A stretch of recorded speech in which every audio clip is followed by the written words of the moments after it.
Welcome to Haunt Weekly.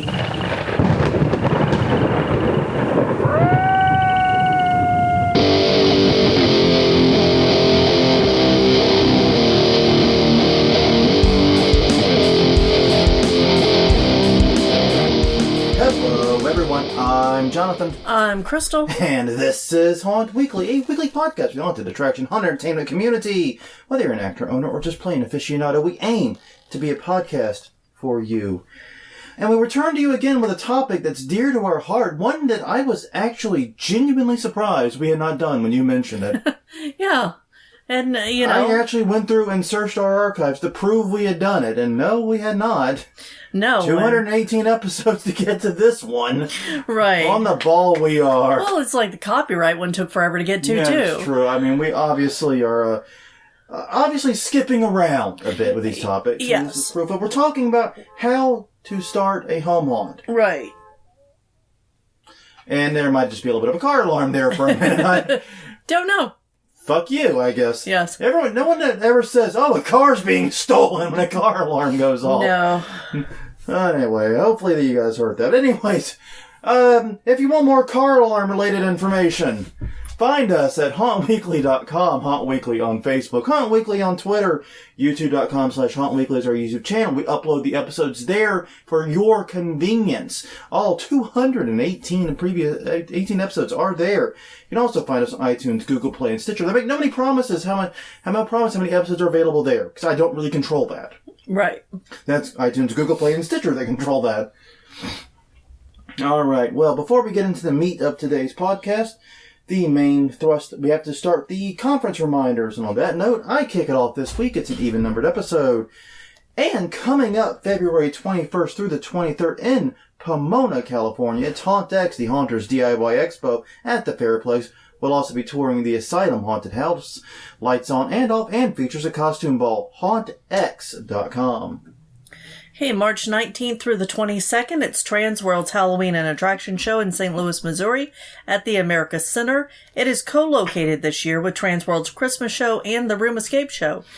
They will be touring Darkness, Limp Brewery, behind-the-scenes tour. It features a party at City Museum on Thursday, a performance by the Vampire Circus on Friday, and a werewolf ball on Saturday. HAshow.com for more info. It's HAASHOW. Yes. Ha. Ha show. All right, after that, May 15th through the 17th in Portland, Oregon. It's the West Coast Haunters Convention at the Doubletree Hotel, Portland. Touring Fear Haunted House also features a costume ball, a silent auction, and the Nightmare After West Coast Haunters Convention Film Festival.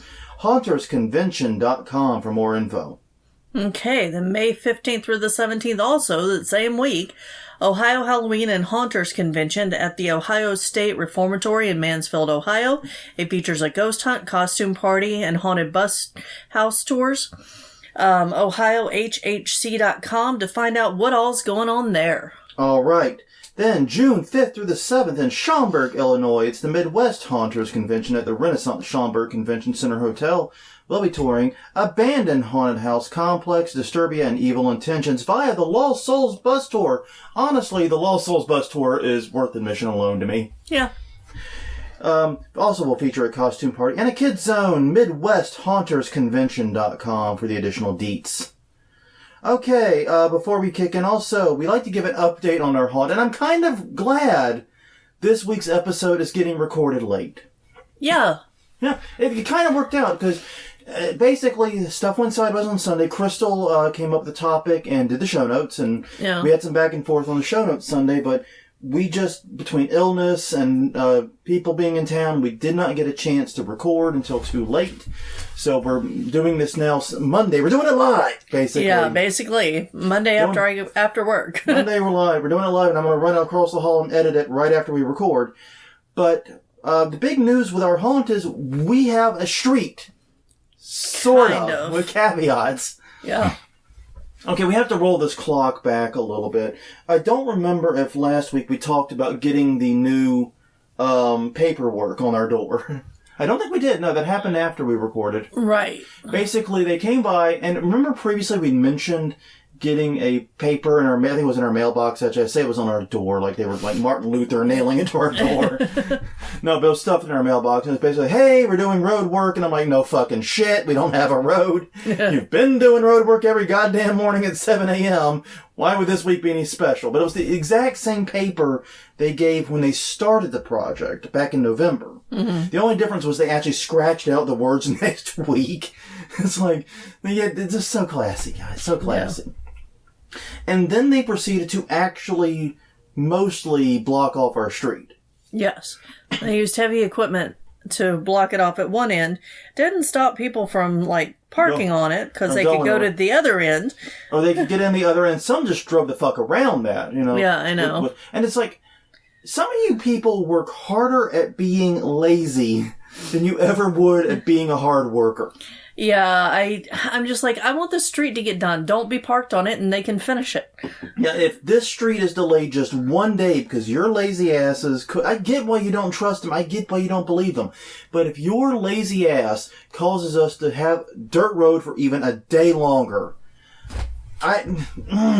You'll be upset. I will be very cross and may take action. I do not know what that action would shape that action would take. Yes. But I may take action. But as of right now, we do not have a dirt road. No. What they did is they came by today, and today was unfortunately not a very good working day for me, in part because the constant rumbling of the pavers going by my house. But they did 2 passes on the opposite side of the street and 1 pass on ours. Now, they've apparently, according to the neighbor, a boo-boo happened somewhere where a manhole down on our side of the street, but way down, like 4 houses or 5 houses down from us, is too high. And they have to remove the base or shorten it or do something, some voodoo with it. Yeah, they were out there with hammers when I got home. I've got nothing, folks. I did not have that piece of information when we sat down at the podcast, and I don't know why. I'm speechless, but I'm not surprised. Yeah. Does that make sense? It does. Anyway, so that was the issue that stopped them from finishing our side of the street. Now, they're coming back by. We have heard we can drive on it but basically right now we have like the derpy street where like half of it is like 2 inches or 3 inches higher than the other. Right. So that's kind of fun. But you did park in our driveway for the first time in 2.5 months? 3 months almost? 3 months, yeah. Exactly. So that was exciting. That was fun. I actually literally watched you pull in just for the excitement of seeing the first time we parked in our driveway since November. Yeah. You know? Yeah. I was like a little kid and they're bouncing up and down watching me pull into the driveway. It's such a stupid... It sounds so stupid. But we do actually have a street. Now, my first thought a lot of you guys might have is so that definitely means you're on in October, right? Probably. There's 2 caveats I have to give, though, before I confirm we're 100% all in for Halloween this year. One is, this is a massive roadwork project with other pieces taking place in the neighborhood. We don't know what the schedule on those are like. Right. Hopefully, it's supposed to be all done, but we don't know. And we're going to have to make a judgment call on if we feel like our neighborhood can handle the traffic we bring to it. Right. I mean, it barely is able to do it now. I really don't want to put any additional stress on it.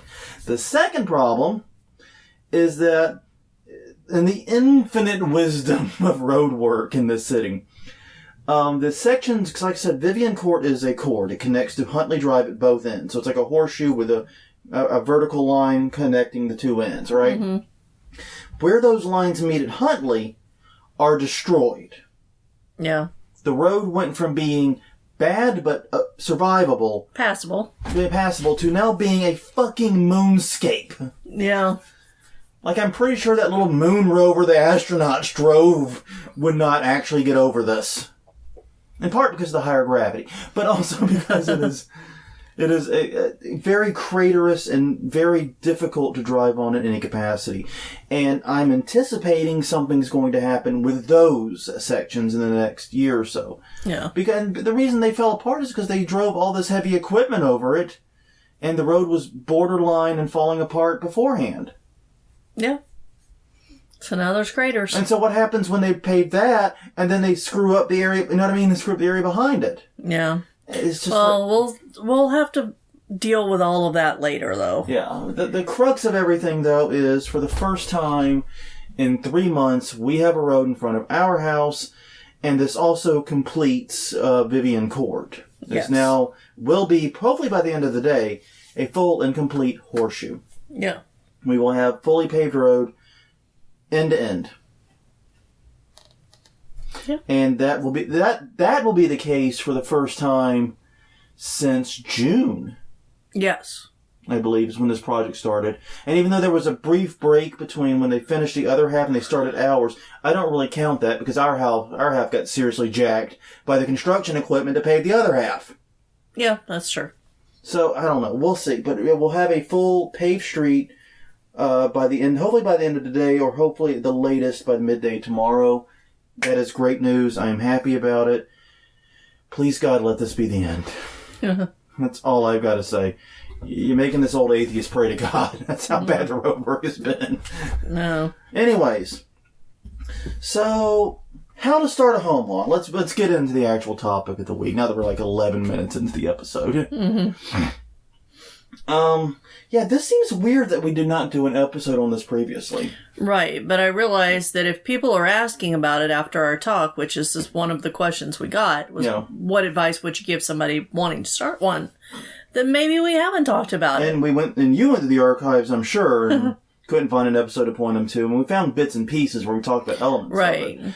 But we've not actually done like our guide to starting a home haunt.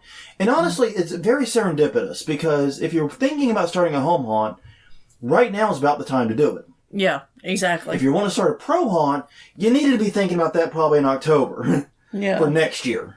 Yeah, you can think about it now for next year, but not for this year. You might be able to get it this year, depending upon how ambitious your project is. But realistically, I would be anticipating opening in 2021. Right, how ambitious and what the laws and codes are like in your area. area. And where you are, basically, where you're based at. It's very different starting a pro haunt in a very rural place with limited enforcement versus trying to start somewhere like here where there's a lot of codes to follow and our city's computers still aren't on fucking line after a cyber attack. Maybe now is the time to start one. You can't catch what you can't prove. Exactly. Don't know what voice that was, but... whatever. Anyway, but so the point of the matter remains... Now is a great time to think about starting up a home haunt. And like you said, we got questions about this after our talk. And I think it's actually a completely legitimate question. Yes. And in this conversation, we'll be talking about things that we did well. Yes. Some of the stuff we did very, very well. And stuff we do much less well. Yes. So we're going to be both praising ourselves and taking shots at ourselves throughout this entire next 40-ish minutes or whatever. Yeah, and some of this will be rehashed because, like we said, if you go through all of the bits and pieces, you could probably put this one together. But this just puts it conveniently in one place. So we can point to people. This is our advice in like podcast format. Yeah. And to that end, I think the first piece of advice I would give, and I agree with you on this, is to look at your local laws in this area. Now, the best piece of advice I would give, honestly, is speak with an attorney. Yes. Yeah. I mean, and here's the thing. Your friendly local neighborhood attorney probably won't even charge you or will charge you minimally for this short conversation. You say, look, this is what I want to do. What do I need to know about permit-wise? What can I and can I not do? What insurance issues should I be worrying about? Basically, get the legal stuff put to one side in a neat bucket right away. Right. Because we didn't know this when we started. Yeah. So what we did, our very first year in 2005, was we sketched out a plan, and we went to the permit office. Actually, this was for 2006. No, this was 2005. No, we tried to do it for 2006 when we were going to expand it. Okay. I remember this, because 2005, it was after Katrina. There wasn't a permit office. Fair enough. Anyway, it was at the old house. Yeah, it was at the old house. We didn't move here until 2007. Right. But, so we went to the permit office, and we walked in, and we're like... We want to do blah, blah, blah. Yeah, we want to do this for 3 nights, and we need a permit. Yeah, what permits do we need? And they're like, looking at us like we're Turns talking. out I'm their mouse. Yeah, we're talking in alien language. Just like you can't build a permanent. We don't want it to be permanent. It's not permanent. It's the most temporary of temporaries. Yeah, exactly. And we went back and forth for like 10 minutes, and they just looked at us like we were like monkeys staring at a calculus problem. They couldn't figure us out. Like, what are these strange markings? Yeah. And we basically they sent us away. And we called our lawyer at this point. Yeah. And said, maybe you can help us with this. Right. And he said, actually, the reason they're looking at you stupid is because you're not a business. Yeah. And that's basically what he said. And when I put him on speakerphone, I was like, yeah, the reason they're looking at you like a moron is because you're not a business. You don't need permits to do what you're doing. Get the hell out of that permit office before you say something really stupid. Yeah. I believe that was his exact comment. Yeah, pretty much. It's like... I love, you've already said stupid things. Don't say anything really stupid. Right. And so he said, get out of there. And he sat us down sometime later at a bar. Yeah. We didn't even go to his office for this. Well, no. Basically, by the way, our lawyer is my ex-boss, and we're friends. We're very close friends. We're not very close, but close-ish friends. Yeah. You know, and he's been really good to us, and we try to be really good to him. Yeah. In return, in fact, I host his website. Yeah. So you know, there's a little tit for tat going on. But anyways, long story short, he basically advised us saying, look, these are the things you can and can't do. You can't charge admission, but you can accept donations. But the minute you start charging a ticket price, the minute you start turning this into a business, you run into trouble. And he said, basically, if you run into any issues with police or permitting, you say this is a private party, just one everyone's invited to, apparently. Yeah.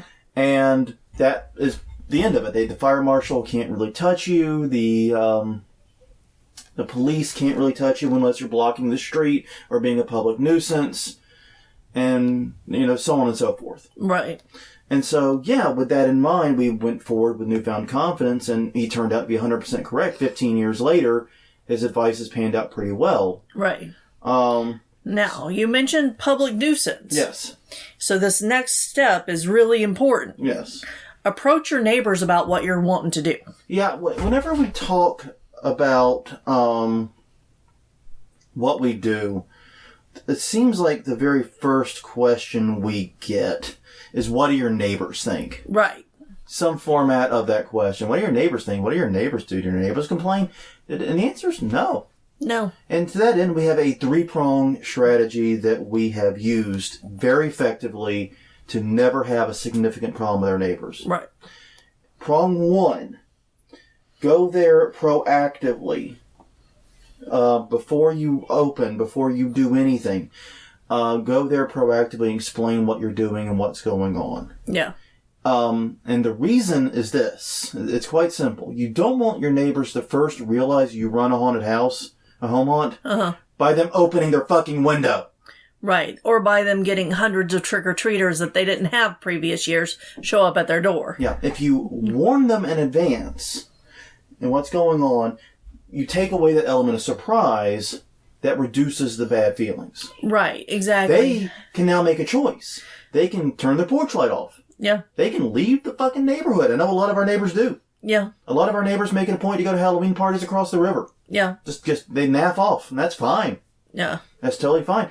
Some of our neighbors sit in the backyard and sip wine and laugh at all the people we scared. Exactly. That's fine too. These are all acceptable solutions to the problem. Yeah, but you have to realize that this is going to impact your neighbors in some way. Yeah. So giving them a heads up before you even build is a great foot. It's a great solid foundation. And one of the challenges that's been for us is we live in a neighborhood where there's a few rental properties. Most houses here are owned. Right. Occupant owned. But there are a few rental properties, and there are a few... Basically, we're in a neighborhood where people don't really track who's moving in and out much. We track. Yes. Well, there's a U-Haul at 28 Vivian or 32 Vivian or whatever. Mm-hmm. Which way is the furniture going? It's going into the house. Okay, we need to wait a day or two and go knock on the door and introduce ourselves. Yeah.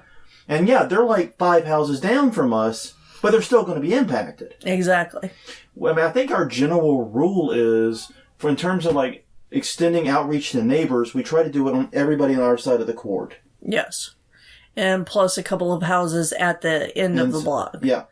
that on might the be main impacted road. by traffic too. Yeah. So, and that is a little crazy because even at our busiest times, there's not a lot of people parking down that far. There's not a lot of activity. Right. But it's still enough. And we're worried that we don't want this to be a surprise for them. And, you know, we're very lucky. The neighbors immediately around us are totally down with us. Yeah. They've never had a problem with it. And even the neighbors that have had issues with it, tend to be further away, but their issues center more around trash in the street and things like that. And we'll get into that in just a minute. Yeah. Second prong of the attack. Sorry, I'm still doing the 3 prongs. That's okay. Second prong of the attack is to bring them stuff. Yes. Be nice. Now, I've seen 2 approaches that work.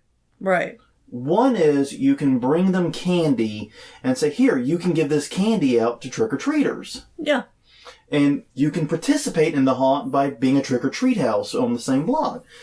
That would not work on our street. And the reason is our neighbors were not a big trick-or-treat subdivision before. No. Wasn't going to be after, definitely. So even if we brought, like $20 of candy to each house or whatever, it wouldn't change the calculus. They wouldn't do it. So what we do instead is the second solution is Ellie loves baking. And so every year, right around September, last weekend of September, first weekend of October, right as the outside displays going up. Outside displays going up, and we have our flyers in. This is very important. We go around and we distribute gift baskets of Halloween-related goodies to all the neighbors that have a flyer in it. Mm-hmm. So they know what days we're open, what to expect, but also here's some yummy, yummy treats. Exactly. And we've literally had neighbors come by and ask if there's any more cookies. Yeah. After the delivery. That's happened more than once because she's really good at baking. So yeah, but that gift, that idea of bringing a peace offering has really helped us, and it's made it so that that further reduces the surprise. This is your second warning, right? But also now you ate our cookies. You got something out of this, Yeah. You got something out of this. Now this is becoming more of a trade than it is us, relying on your good graces. Right. And the third thing, and this is the most important prong. Every neighbor has Ellie's phone number. Yes. And Ellie has theirs. So it doesn't go to voicemail because she has that thing where unknown numbers go to voicemail, so she gets their number too. And the reason for that is I don't want a neighbor to have an issue like a driveway is blocked. Yeah. Or some kids are hanging out in front of their house and not moving on. Like they've been through the haunt and they're just standing around in front of their house. I don't want those issues. Yeah. And for them to have those kinds of problems, which are very trivial to fix, and then not have anyone to call but the police. Yeah. That's not what you want. And we did have this come up a couple of times before Ellie. Yeah. In the BE. Yeah. But this was a lesson we learned. Yeah, because, one of our neighbor's driveways got blocked. He was upset when he came over. He found our outside crew, and we found the person who was responsible and asked them to move it. Yeah, it was a quick resolution. Yeah. And what we ended up doing with this particular neighbor, because of the nature of his life, basically, the solution we came up for him was Ellie would block his driveway. Yeah. Like, literally, Ellie would park and block his driveway. And that way, he had Ellie's number. Ellie, move the car. I got to get out. Yeah. And it could be done in like 30 seconds. Exactly. And that was a much better solution than anything else, because this was our actual next door neighbor. But, so yeah, those solutions have helped. But when you're going around and talking to the neighbors, don't just talk about what you're doing in terms of, what the haunt will be, what you're anticipating. Talk about what you're doing to mitigate the impact on them. Right. Tell them, okay, we have on Halloween night, our busiest night, we have a 3-person road crew plus 2 queue line actors who are able to step in and help. Yes. One of them, Ellie, is the general in that zone. She's the adult on site. She has her phone. She will be there, to trespass people that need to and kick people off the property. Rarely happens, but she's there if necessary. And she can handle things like blocked driveways and so forth. Yeah. And our other road crew, directs people where they can park. Yeah. And make sure that everybody knows where the trash cans are and that kind of thing. And that's other things we've done. We've upped the number of trash cans we have by a factor of like 5. Yeah.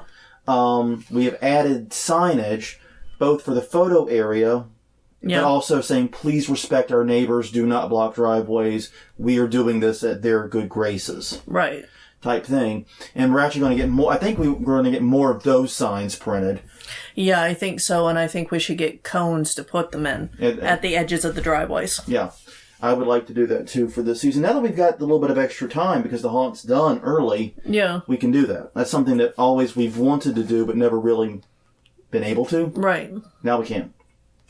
But yeah, those 3 things have gone a long way to keeping things smooth with the neighbors. The only incident we had with neighbors that were pissed at us were once on the Saturday night before Halloween. Yeah. We had a Halloween party show up. An apartment complex somewhere nearby. I don't know which one for the life of me. I just know it was an apartment complex. They said the name at some point, I'm sure. I also don't think I care. No.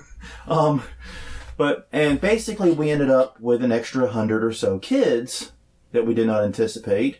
Which, I mean, the number wasn't the problem. The problem was they had been trick-or-treating in the apartment complex and had brought their Halloween candy, and we did not have all of our trash cans out. That was before we had adequate trash cans to begin with. Right. But we didn't have even all of those out. Right. We didn't foresee this problem happening where people were going to bring their own candy and eat it in our street and then have nowhere to put the wrappers. And so they threw the candy and the wrappers in the street, and there was like a 4-house span of our street literally covered, and I agree, they should have been pissed. They were every right to be pissed. Yeah. And they came, and then, okay, maybe they didn't handle it ideally. It wasn't covered, but there were more than a few pieces. There was a lot, and they came and knocked on our door at like 7 a.m. on Sunday. Yeah. And asked what the hell, and so we got out there, and we went out there with the brooms. Yeah. So we have, of course, a small army of push brooms. Yeah. And we got it cleaned up in very quick order. It was like 10 minutes. Yeah. And they're like, I can't believe you were handing out candy last night. And we're like, we didn't. Yeah, We didn't know this was going on. Yeah. And they're like, oh, you didn't hand out the candy? No.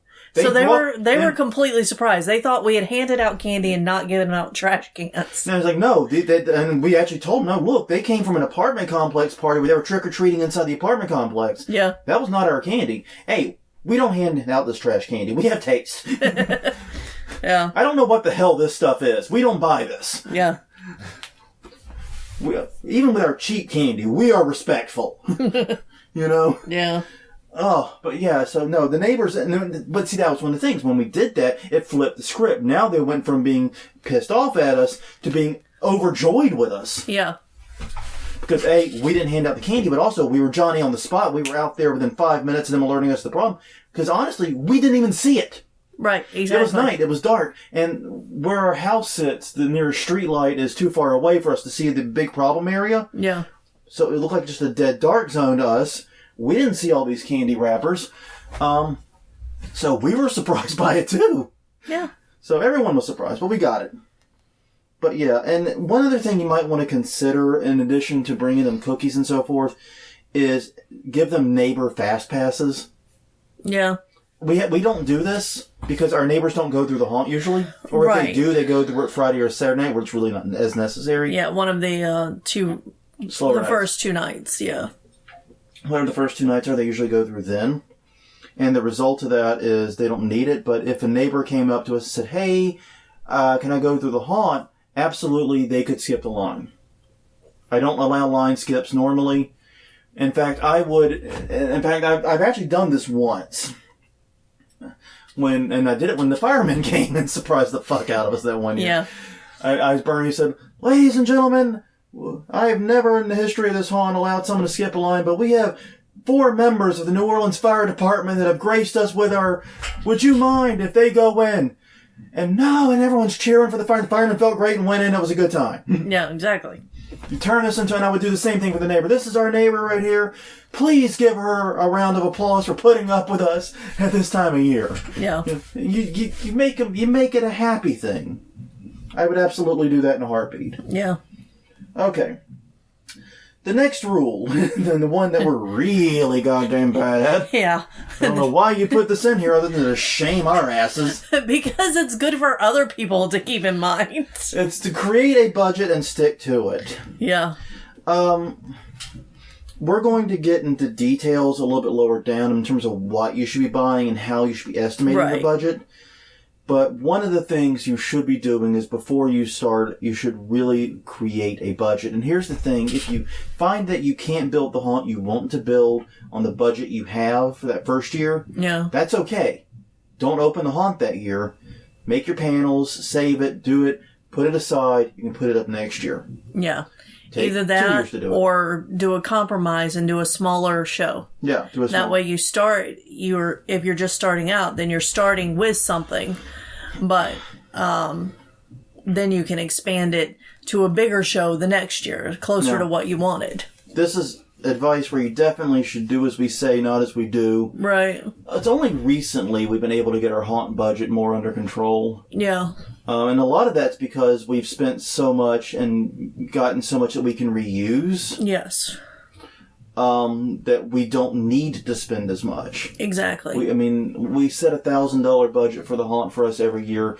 I don't think last year we used $1,000 inside the haunt. We built the queue line. And we built... Yeah, the queue line was about 400 and change. Yeah. I don't know. It would be close because we also we bought a lot of plywood to reskin walls and had to redo some frames and stuff. But those were both optional things ultimately. Yeah. But I don't expect on the next build cycle to be anywhere near that. No. But we also have all of the haunt visits we do, which is another $1,500 that we set aside. Yeah. But yeah, creating a budget and sticking to it. Like I said, when we first started out, we were even more broke than we are now. Yeah. And we were doing this on much smaller budgets. And even then, we were putting a lot of it on credit cards, which is a terrible thing to do. Yeah. Don't do that. Don't be like us. Do this with your surplus income. Yeah, don't be like young, stupid us. Hey, I want to do this. It sounds really cool. Let's do it. How are we going to pay for it? I don't know. And as far as the best tip for creating a budget and sticking to it is to build with things you can reuse. Right. Because I am surprised at the number of home haunts that have to completely restart the next year. Yeah. Because they don't build with proper materials. Right. Well, and it's not just home haunts. Blood Pro wants to do this too, yeah. The Lafitte Fire Department, whenever we were going there, they had tarp walls, and we kept telling them, you should really invest in real walls, and they finally did. And they thanked us. Yes, they were like, wow, this is so much better, because they are a build in 3 weeks or something. Yeah.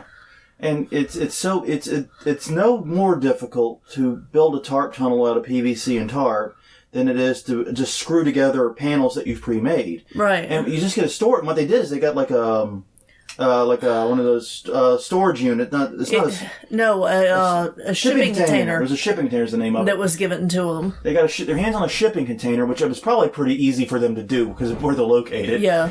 They got a shipping container, and they just made panels and just threw them into the shipping container. And when it came time to accept the haunts, jeep, jeep, jeep, jeep. Yep. That was the sound of a drill, in case you didn't get that. Yeah. Or an impact driver. Yeah.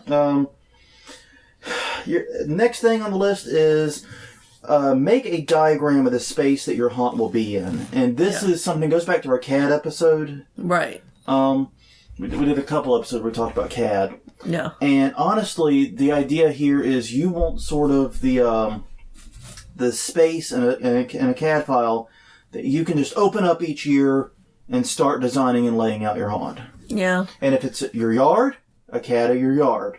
Mm-hmm. And this will save you a lot of time in the design process. And I don't think enough home haunts invest time in the design side. Yeah, I don't know, because there are so few in our area that I don't know how much goes into the design side of it. But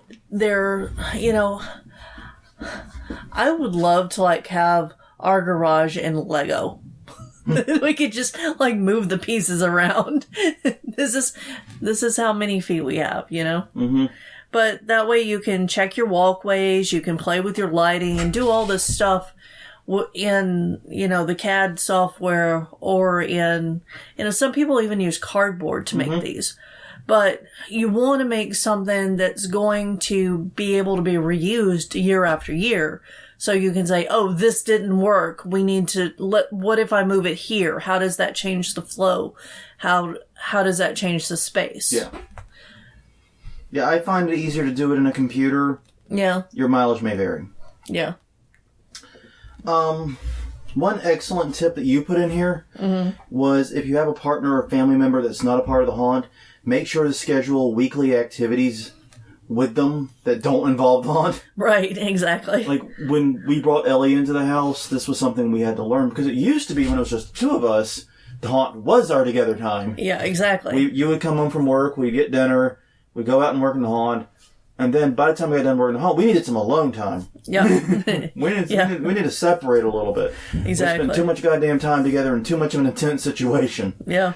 And that's still true. It's still kind of true. But with Ellie, we had to remember to take time. And for us, it's every Wednesday she has a knitting or a crafting group we go to. Yeah. At least that with her every week. Yeah. Just so we can spend time with her and basically, keep that side of the relationship going and healthy. Because, she literally founded the Facebook group Haunt Widows. Yes. For a reason. And that's because she was a haunt widow and still is most seasons, even though she jokes that she became a haunt widow in January this year. Yeah. Yeah, we, You're not wrong. You're not wrong. Yeah, we try.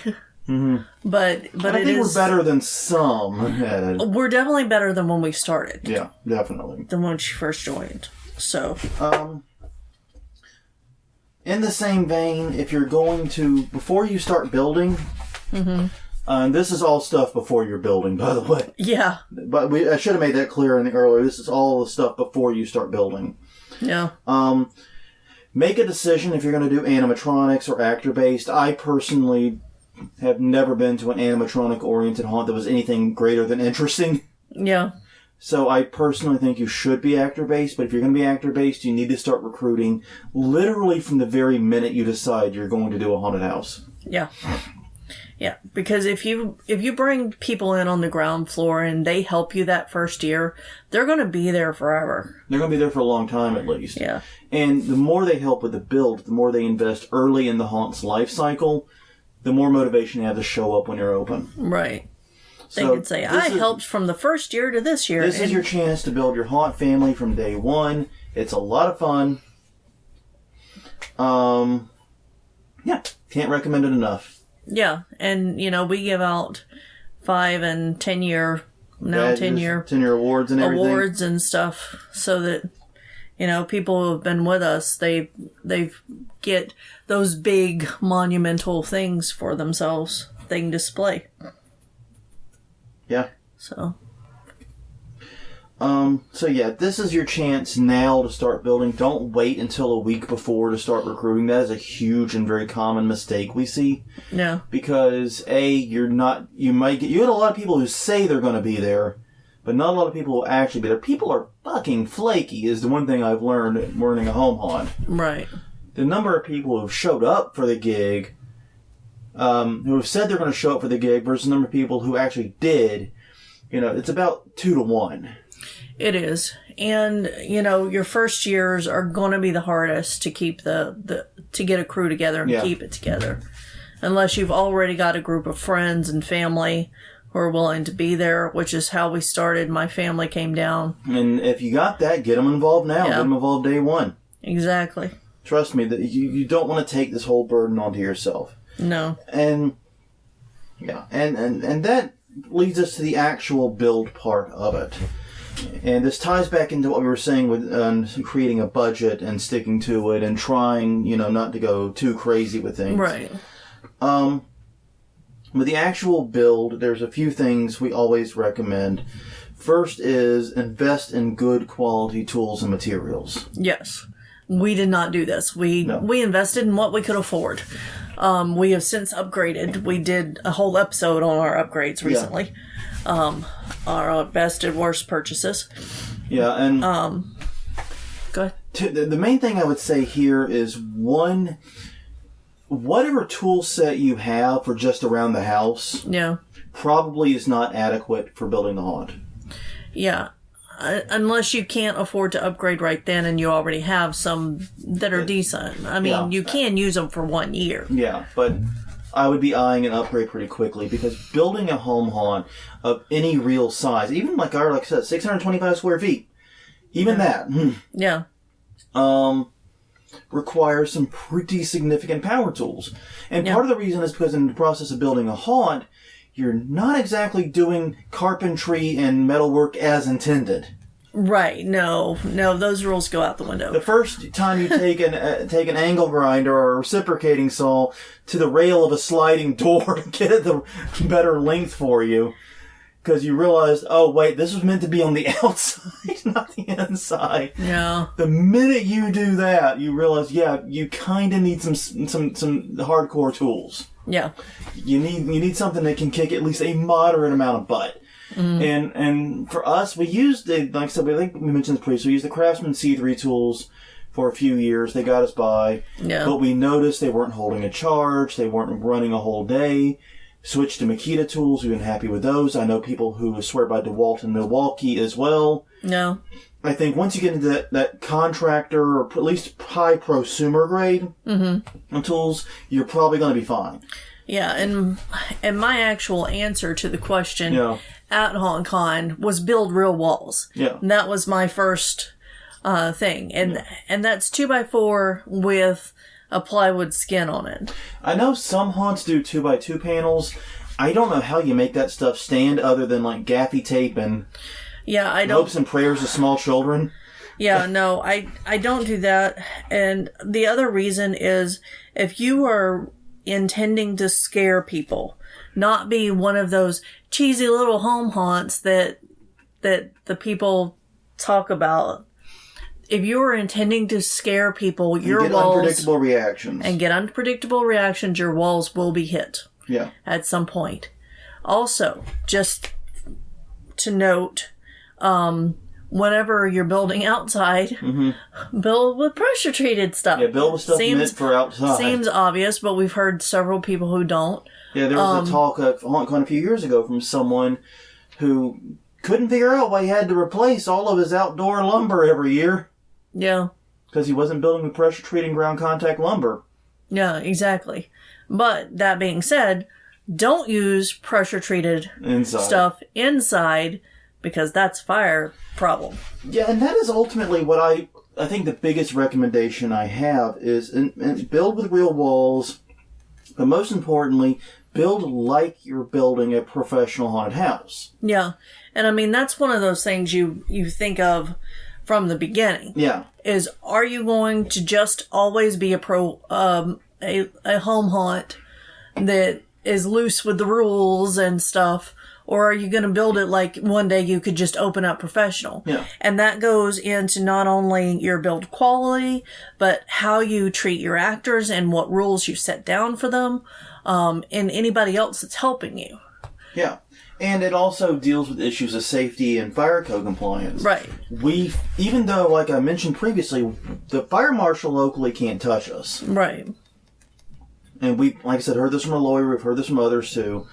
We can't be touched. That said, we still build to fire code compliance. Yes. We still have the 36-inch walkway. We still have the fire extinguishers and smoke detectors in every room. We still have the fire retardant coating on all of the fabrics. Right. We still keep a burn book to show that we did this. Yeah. And that's probably one of the last projects we're going to do this season is all that, because we didn't do it for HauNTcon. Shh. Yeah. Yeah. Shh. Don't tell them. Yeah. We didn't do it for HauNTcon, but we're going to do it before we open for real. And realistically, with a haunt our size, it doesn't take very long to do all that stuff. No. We did actually have the fire extinguishers in every room. Yes. And I love the fact we forgot to tell the actor actors where the fire extinguishers were. We actually did put them exactly in the right place. Right. But apparently our girl in the door box had no idea her foot was literally by a fire extinguisher the whole fucking time. Yeah. Literally, if she just done like this motion with her foot, kicking her foot sideways, she would have knocked it over. Yeah. Can't believe we forgot to mention that.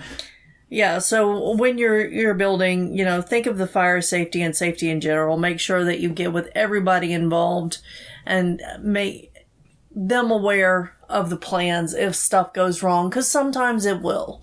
Yeah. I mean, something will go wrong. And, I think of our shows now versus the ones in the beginning. And in the beginning, we would cheap out occasionally on materials. Mm-hmm. And stuff would break during show, and I'd be up there, Bernie, I need 10 minutes. I gotta get a ladder and a drill and fix all this stuff. And now we build much more smartly, mm-hmm. so that we don't have to do that. And one of the rules that we have found works for us is to set up every wall so we can take 1,000 pounds of force. Yeah. You can literally get a full head of steam and ideally a football helmet or something. Yeah. And crash right into any of our walls and not damage the wall. Yeah. You might knock over something that's next to it or on it or something like that. Right. But you're not going to damage the wall. Probably not even that now. Not even that now, yeah, but theoretically you could have in the past especially. Yeah.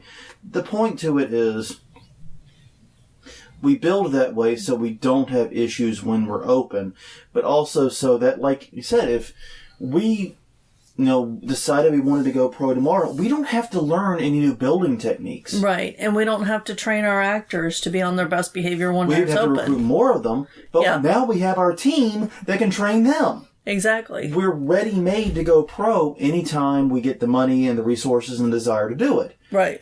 I definitely think we lack the desire, but you know what I mean? You think we lack that? No, the desire to make the effort to go pro. If someone hands us the opportunity, we would have to think about it, but yeah. But honestly, in terms of seeking it out and trying to force it to happen, yeah, I think we lost the itch on that a while back. We did a whole podcast about why we don't go pro. Yeah. And I think all the reasons in there still stand. They do. But yeah, by doing that, yes, it is a more difficult build. Yes, it takes significantly longer. We build for at least 6 weeks. Right. Each year, and we do design for probably a month or two before that.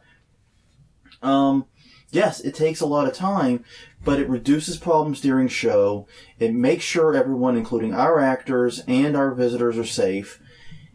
And it's kept us open for 15 years. With no accidents. No, we have never busted out the first aid kit. No. That's something that always blows people away. We've gone 15 years. We've put through over 10,000 people through that haunt. Not even the first aid kits come out. Nope. Not once. No boo-boos, no bandages. Now, we've had times where I could have sworn we were going to have to. Yeah. There's been a couple of people that did some exceptionally stupid things that should have injured someone. And one or no two fault of ours. Right, and one or two pair of glasses that their friends stepped on after they fell off their face. But no injuries. And that's just it. And I think that's the main thing to get through this is we basically built this haunt from day one with the idea that we were going to build as close to a professional haunt as we could in the space we had and the budget we had and the skills we had too. Right. We were going to get as close as we could in every respect, not just appearance, in every respect. Mm-hmm.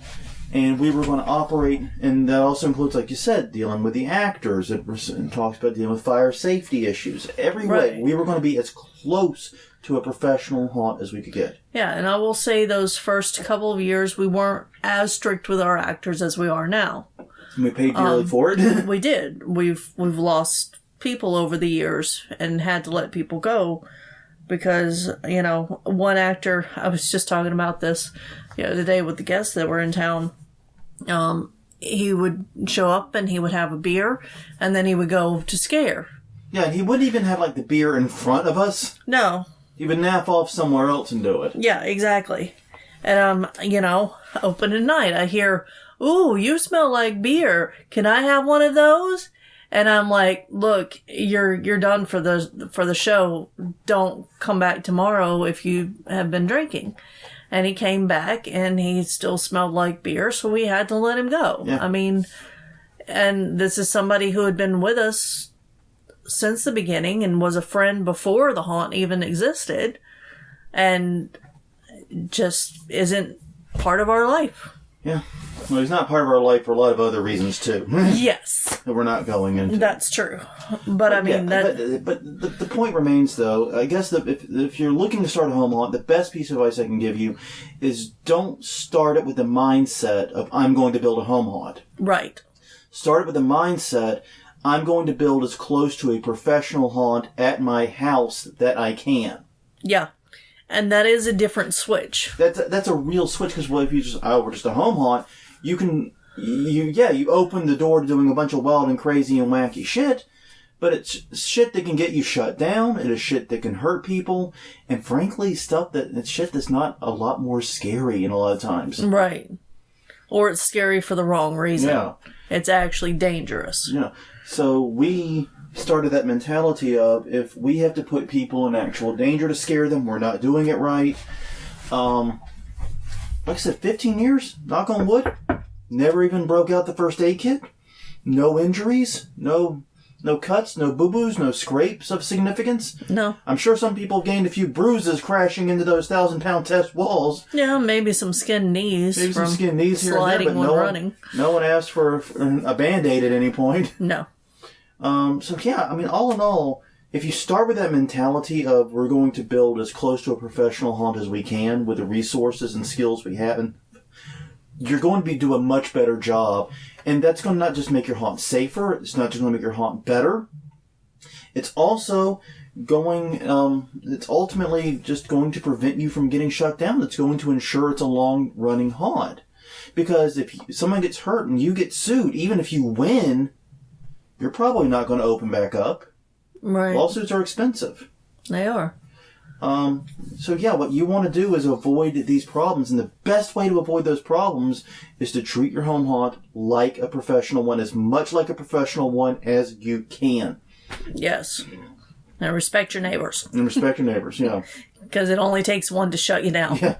One cranky neighbor will shut you down. And our biggest haunted house fan on our block is Ms. Marie, I think.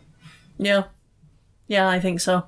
Ms. Marie, she is, she's not our direct neighbor. She's on the other side of one of the houses. Yeah. She is, I swear, 3 million years old. Yeah.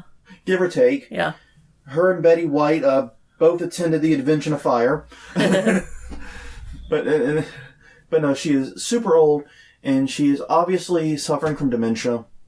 But I remember I stopped in on her one day, not that long ago, and the first thing she said to me was, "Why didn't y'all have your haunted house this year?" Yeah. I was so sad. Yeah. Like, we couldn't because of the road. Oh, that's right, the road where, yes, Ms. Maria. She is so sweet and so wonderful. Yeah. And I it's just because we didn't give her cookies. That is true. God damn it, you're right. We didn't give her cookies either. Crystal for the win. Well, on that note, everyone, free cookies for everyone that follows Haunt Weekly at Face. No, okay. No. But definitely do take a moment and follow us at HauntWeekly.com, Haunt Weekly on Twitter, Haunt Weekly on Facebook, YouTube.com/HauntWeekly is our YouTube channel. We're also available on Google Play, iTunes, Stitcher, wherever you get your podcasts from. We're probably hanging out somewhere deep in the bowels of those. Yes. Yeah. Run your home haunt like a pro one. Be kind to your neighbors. That's it. Really, you listened to like 40 minutes of us babbling for just those 2 points. Well, I realized we could have shortened this a lot. On that note, everyone, I'm Jonathan. I'm Crystal. And this has been Haunt Weekly, episode 218, talking about how to start a home haunt. We will see you guys next week with a full road, most likely. There was much rejoicing. Yay! Yay! We'll see you then.